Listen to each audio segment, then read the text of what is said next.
Gagayahin ko nga siya, pati yung niluluto niya. Shoota Mari, kabog na lang akong naawa sa sarili ko. Hindi ko talaga kaya, nagmukha pa akong tanga. Papunta na nga ako sa tindahan para bumili ng sardinas at miswa. Kasama ko nga yung bata ko kasi ayaw naman talaga niyan magpaiwan. Oh Mari, kagigising pa lang yan ha, pero ganyan na siya ka-hyper. Syempre bata yan, kaya normal lang yan. Sardinas at miswa nga yung lulutuin ko para sa agahan namin. Ganyan talaga Mari, pag nakaangat-angat na sa buhay. Oh Mari, buti pa ang sardinas, mahal, pero ikaw hindi. Sorry Mari ha, nanood ka lang naman ng video ko, nasaktan ka pa. Isang sardinas nga lang at 2 miswa yung binili ko. Ako lang naman at itong bata ko yung kakain nito. Hindi ko lang sure kung kakain yung isa. Iwan ko ba dyan at mapili talaga siya. Pagsisihan talaga niya kung hindi niya titikman itong niluluto ko. Charis.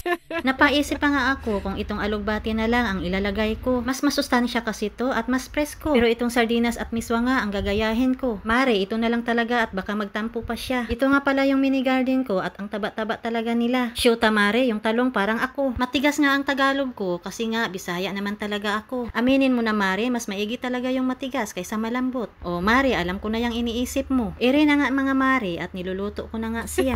Shoota Mare, nakaangat-angat na talaga ako. Naalala ko nga nung kabataan ko. Pag ang ulam namin sardinas, mayaman na kami. Gusto ko nga tong sardinas kasi bukod sa masarap na, ilaging present pa sa ayuda. Pasensya na mga Mare at hindi ko na talaga uulitin to. Ang gayahin siya kasi pilingon naman talaga ako. Hindi talaga kaya ng powers ko, kaya awat na. Gusto ko lang naman talaga siyang panoorin kasi bukod sa magaling na, mabait na ate at mabait na anak pa. Sino pa ba yung ginagaya ko at yung niluluto niya? Hindi talaga siya kayang gayahin kasi nag-iisa lang siya. Ang kaya ko lang naman gayahin yung pag-inom niya ng gin, sigurado ako. Bilog nga lang yung sa kanya at 4 kantos yung sa akin. Pero noon lang yun mga Mare, nung kabataan ko, hindi na ngayon. Ere na nga mga Mare at luto na nga siya. Mukhang masarap nga at mabango pa, hindi kagaya ko.